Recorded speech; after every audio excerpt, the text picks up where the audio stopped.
I didn't hear the music first. I saw my father's hands. They were trembling, wrapped around a thin shawl, knuckles pale in the winter air. My mother stood beside him, shoulders hunched, eyes fixed on the front door of the house I paid for. Inside, laughter burst through the glass like fireworks. Someone toasted, someone cheered. My father leaned close and whispered, almost apologetically, "Son, why won't they let us in?" That question didn't break me, it sharpened me. Inside that house, my in-laws were hosting a party, valet parking, caterers, wine I'd imported myself. They had told my parents the house was too crowded, that they should wait outside until things calmed down. They locked the door. I stood there in the dark, watching my parents shiver while strangers clinked glasses under my chandelier. That was the moment the last illusion died.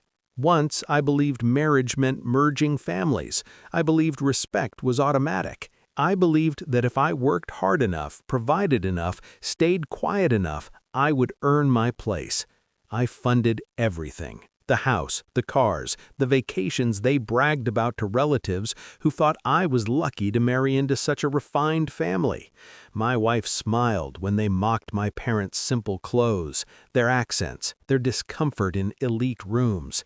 "She doesn't mean it," she used to say. "They're old-fashioned," she'd add. "Don't be sensitive."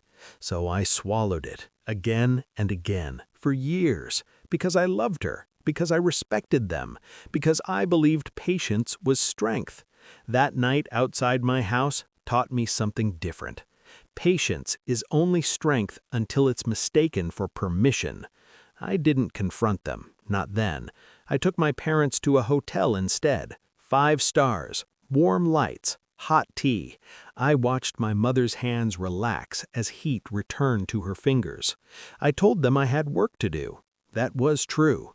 Over the next few weeks, I said nothing. I attended dinners, I smiled, I nodded. I let them continue believing the house was theirs, the power was theirs, and I was just the quiet son-in-law who signed checks and asked for nothing.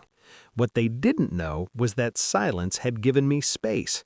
I reviewed documents I hadn't looked at in years, property deeds, trust agreements, corporate structures, everything I'd built carefully, strategically, long before I married. The house, in my name alone. The businesses funding their lifestyle, held under a private holding company.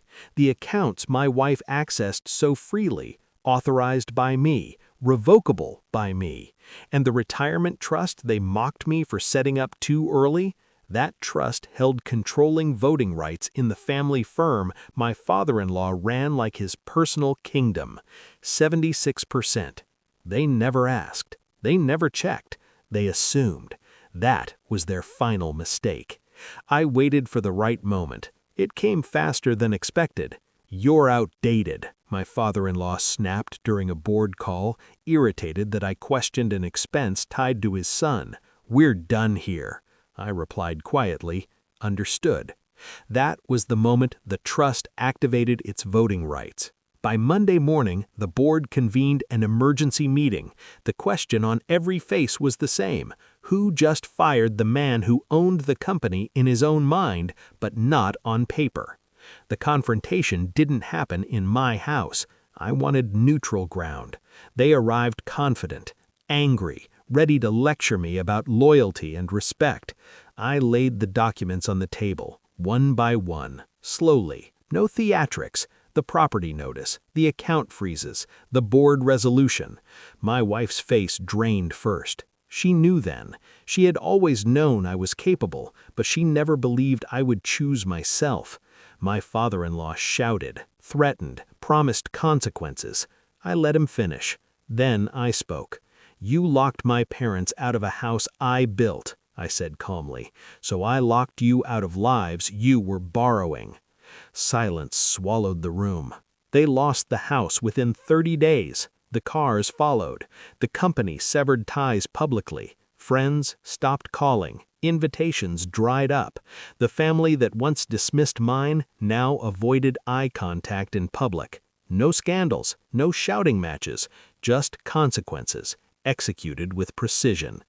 I moved my parents into a new home, smaller, warmer, full of light. My mother planted flowers. My father sits by the window every morning, tea in hand, unafraid of locked doors. As for me, I didn't win back my marriage. I outgrew it. Betrayal doesn't always come with knives. Sometimes it arrives with smiles, entitlement, and music playing too loudly to hear the truth. They thought I was weak because I was quiet. They thought I was owned because I provided. They thought I would endure anything.